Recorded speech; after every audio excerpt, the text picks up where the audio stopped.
You dishonored Eldris. You dishonored me the day you decided my life for me! The guards shifted. One reached for his sword.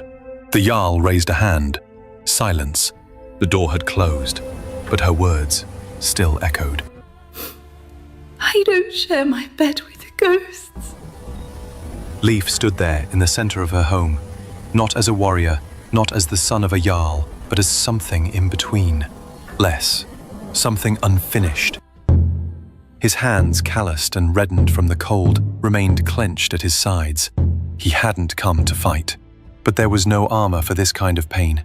Brynhild was the one who moved first, not Sunniva.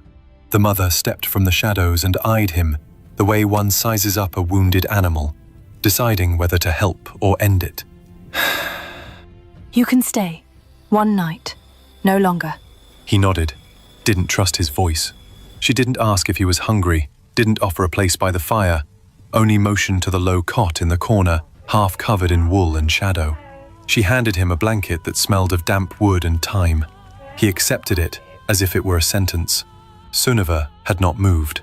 She remained near the hearth, her back straight, her cloak still drawn tight over the curve of her belly. She did not look at him, not even once. Leif sat slowly on the cot. His sword lay beside him, untouched.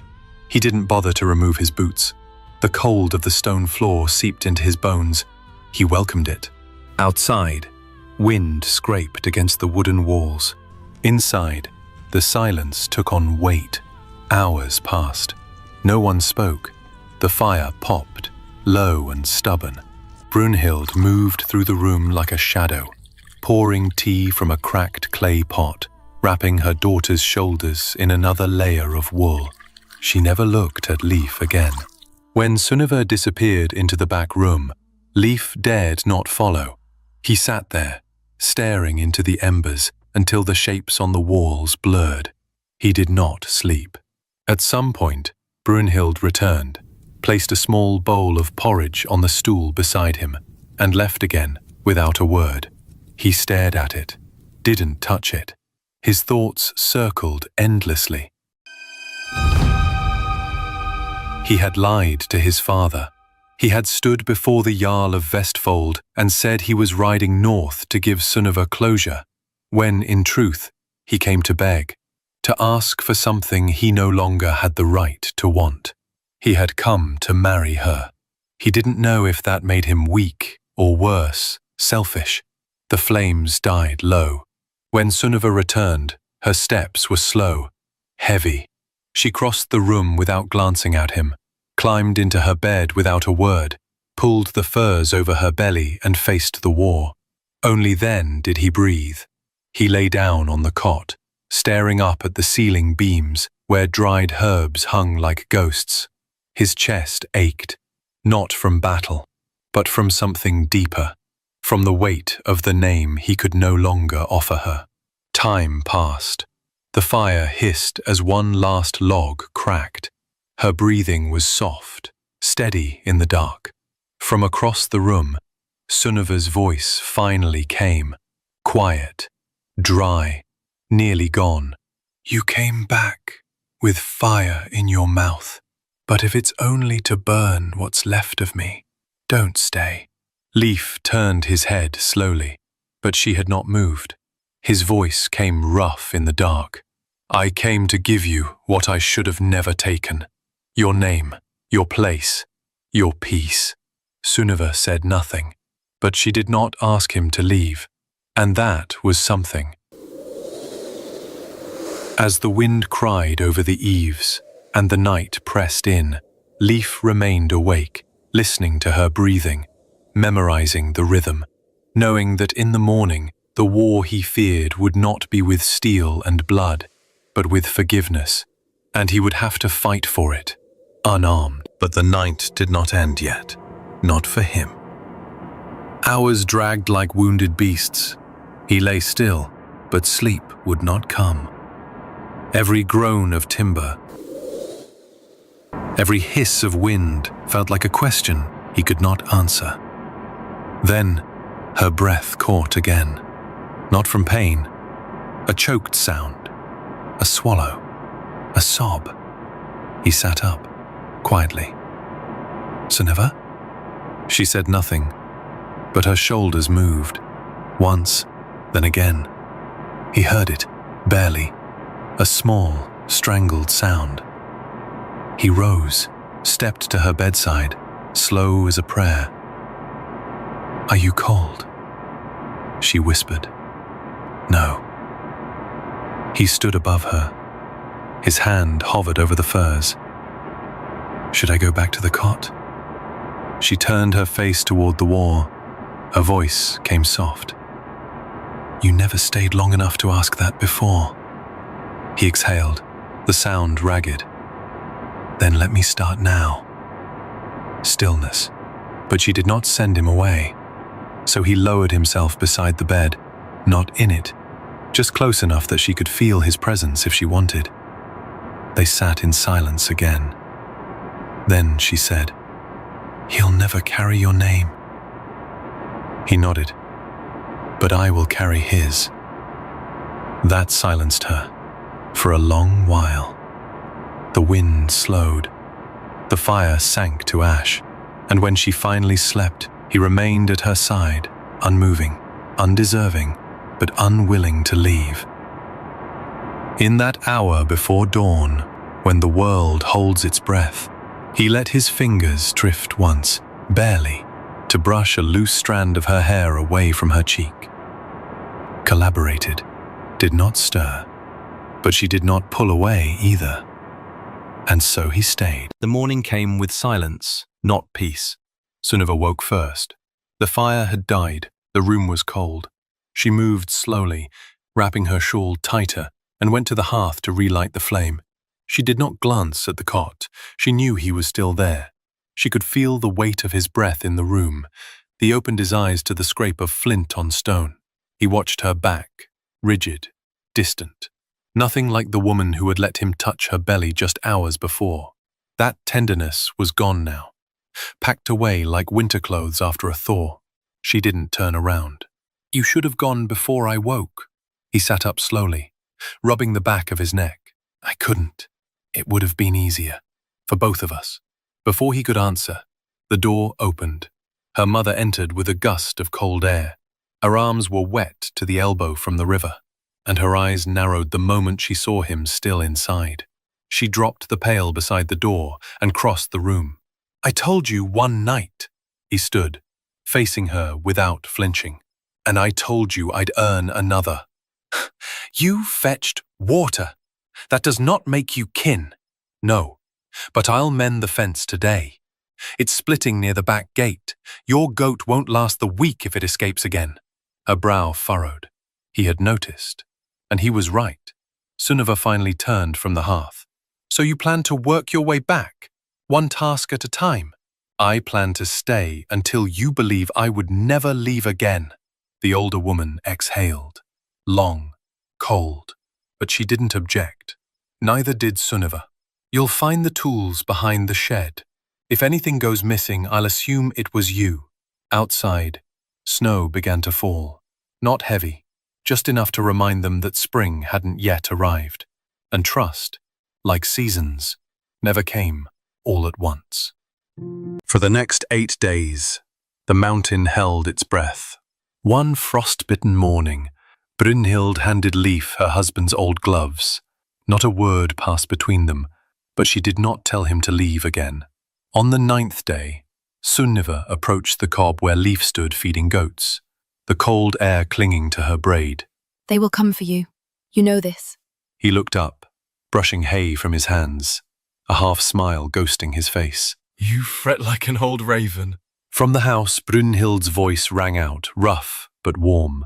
"Sunniva, fetch me water, will you, girl?" Leif stepped forward, grabbing the bucket. "I'll see to it." Sunniva frowned, hesitating. I was going to. He turned into the house without another word. When he came back,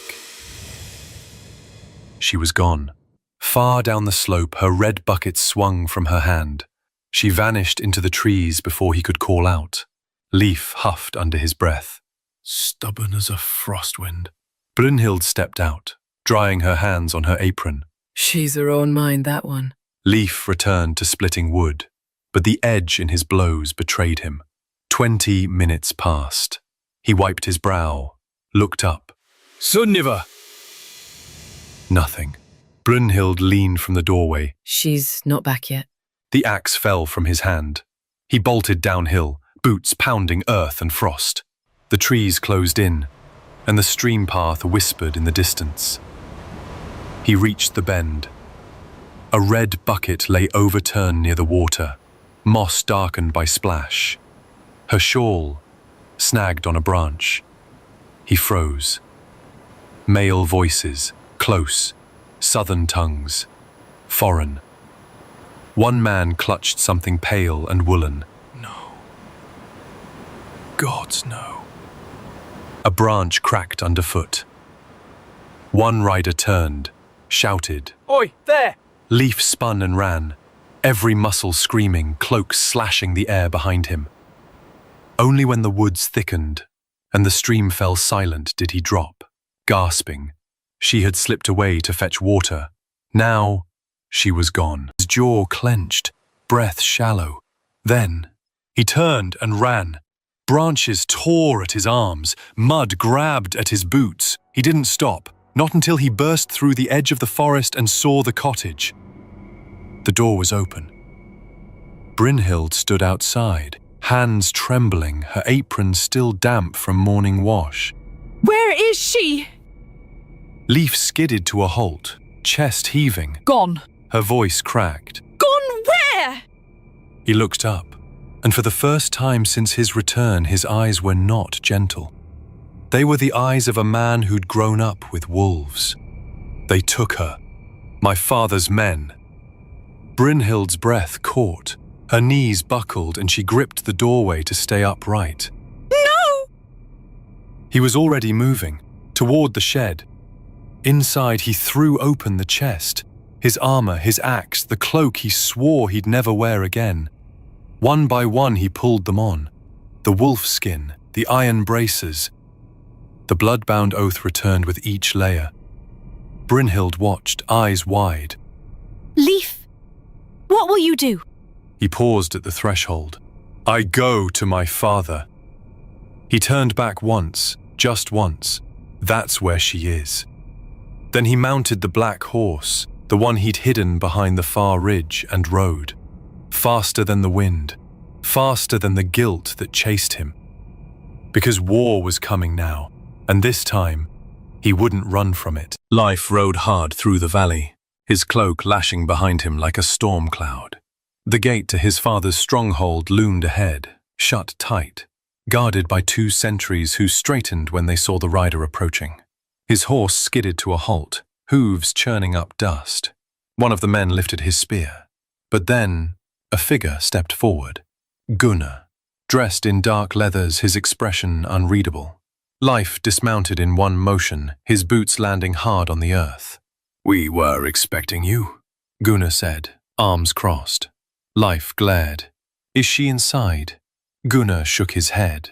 Not yet, but she will be. You rode faster than they did. She's heavy with child. And you're dragging her over mountains. Gunnar lifted a brow.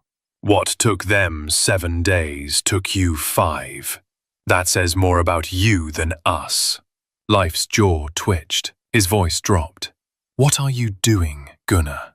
Gunnar stepped closer, eyes flashing. I'm doing what you should have done. Life stiffened. Gunnar kept going, voice rising. You were meant to wed the girl from the Alliance. 1 wife, 1 vow. Instead, you break oaths and bring war to our gates. Life took 1 step forward, fists clenched. Don't speak to me about loyalty, Gunnar. He shoved past him, hard. Gunnar stumbled. Life didn't look back. He stormed through the gates, the guards parting. He ripped off his gloves, eyes wild.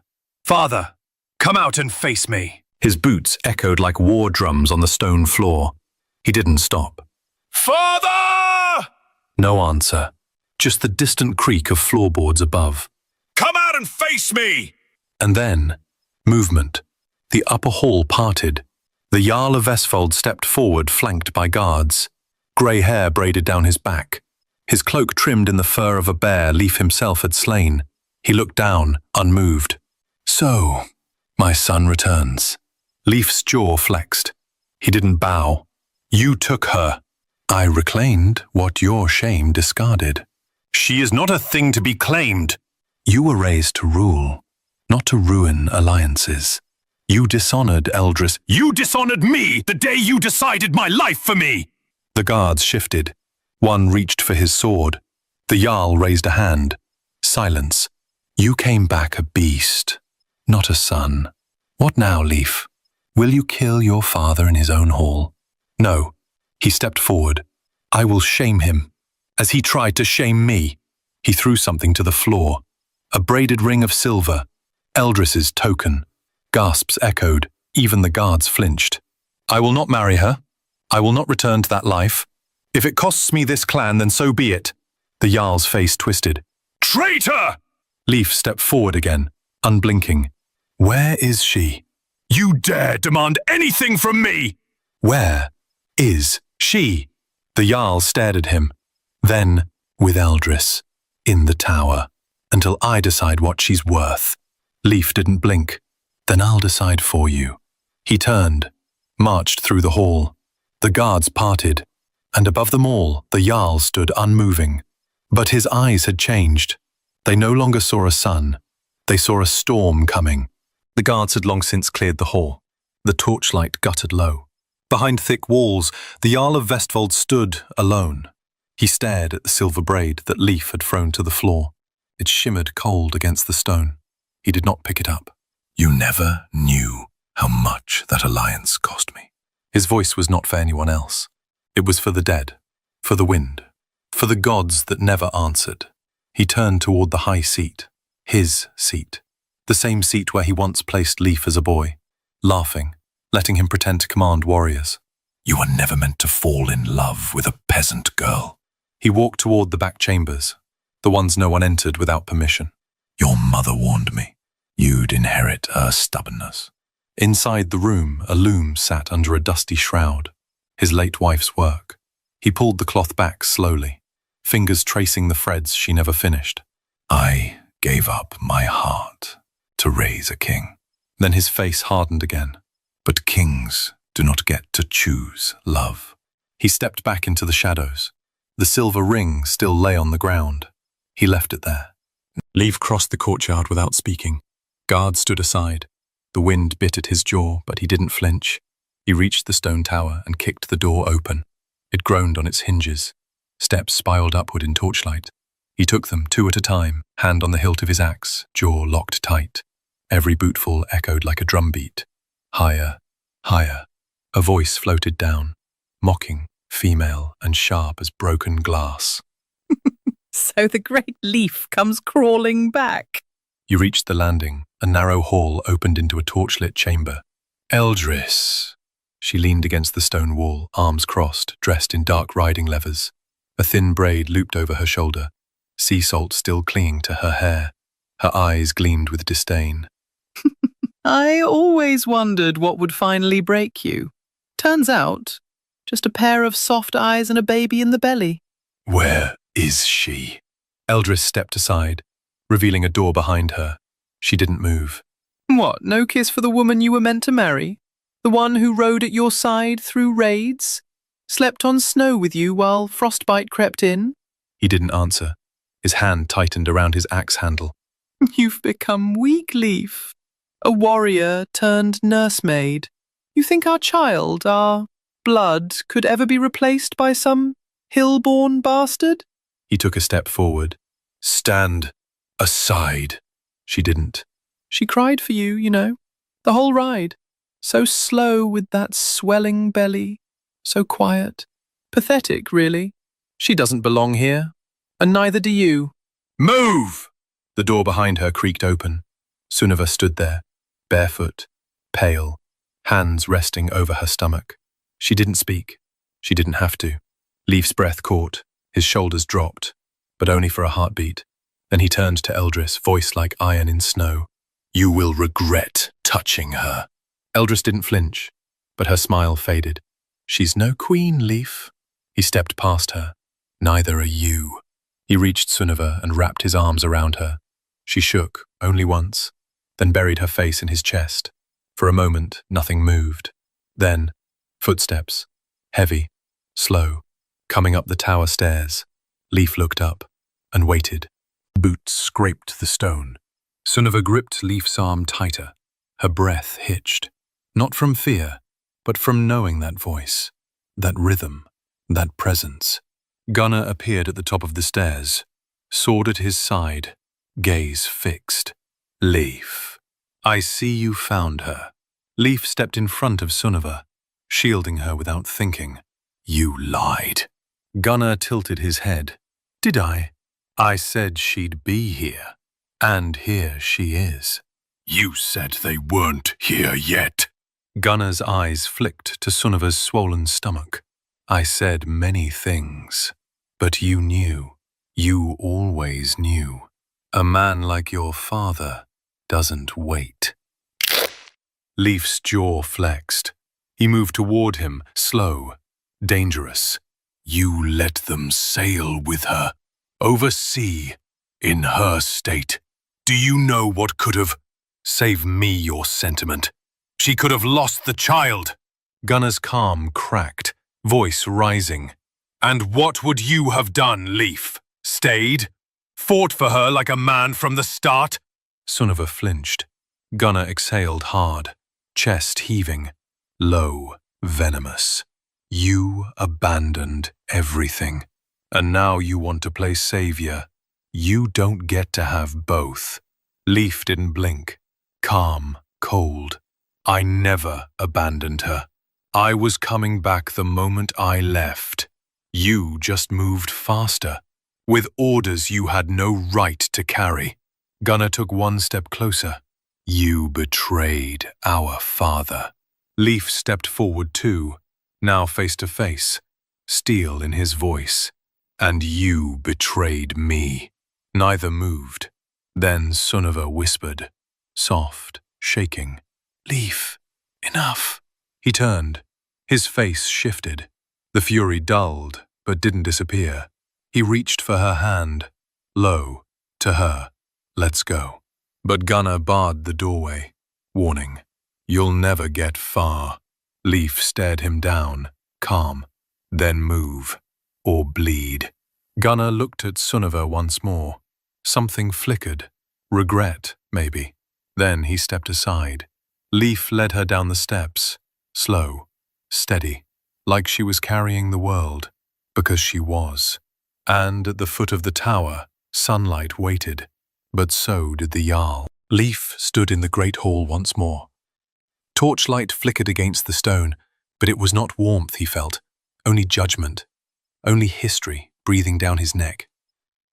The Jarl descended from the upper level, his steps slow, measured, final.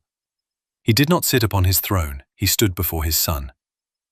You've made your choice clear, but I'll give you one last chance to right it. The guards tensed behind them. Even Gunnar stood silent, eyes unreadable. Measured. Marry Eldris, restore the alliance, remain in Vestfold. And all you've broken can be mended. Leaf's jaw flexed. Quiet. And if I don't? The Jarl didn't blink. Grim. Then leave. Take your woman, your child, and go. But know this, you will not return. Not as my son, not as heir, not ever. Silence rippled across the room. From the side hall, Eldris entered, cloaked in dark furs, chin high, her mouth curled in mockery. He won't choose her. Not over us, not over a future. Leaf's gaze didn't leave his father. Low, steady. I already have. Gasps echoed. Gunnar flinched. Eldris took a sharp step forward, shouting. You throw away everything for a farm girl and a bastard! Leaf turned to her, eyes like carved iron. Quietly. I throw away nothing. I carry it. He walked toward the doors, past Eldris, past Gunnar, past the guards who once swore fealty to him. At the threshold he paused. Quiet, with weight. If the gods will it, my son will never know this hall, but he'll know what it means to be free. He pushed open the doors. Outside, the night was colder than before, but it felt like air. Behind him, the Jarl stood unmoving, but his voice carried, low and raw, gruff. The black ship waits in the harbor, provisioned. Take it. Leif turned his head slightly, quiet. Why? The Jarl's voice cracked, not with sorrow, but age, hoarse. For the child. A bastard it may be, but it is still my blood. A grandchild I will never know. So let the sea carry it safely. It's the last thing I'll give you. Leif bowed. Not low, not humbly, but out of respect, quiet. And the only thing I'll accept. He left then, down the steps, to the harbor, to Sunniva, to the future. You came when all the world had turned, when every hope I lit had burned. You walked through fire, not for a throne, but just to bring me safely home. They told me love was just a tale, a wind that howls and then goes pale.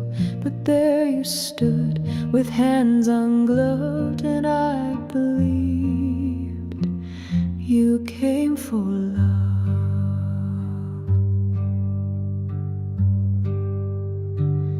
I doubted you, I won't pretend. I thought your silence was the end. But now I see the fight you chose and all the roads you had to close.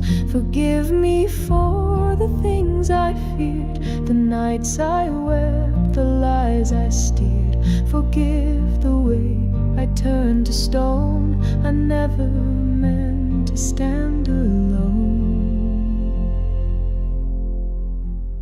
You crossed the sea, I held the land, but now we meet with open hands. You gave up all the world could hold for me and for the child I grow.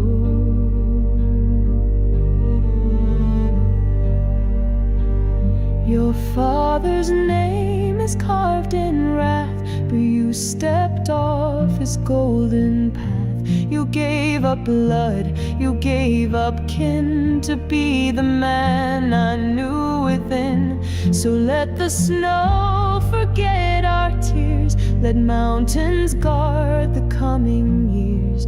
I'll never ask what price you paid, I see it in the life we've made. And when our son or daughter cries, we'll wrap them warm in truth, not lies. They'll never doubt their father's fight. I'll tell them how you came that night. You didn't ride to earn my grace, you came to look me in the face and whisper what I feared, to dream that I was more than war and steam. You crossed the sea,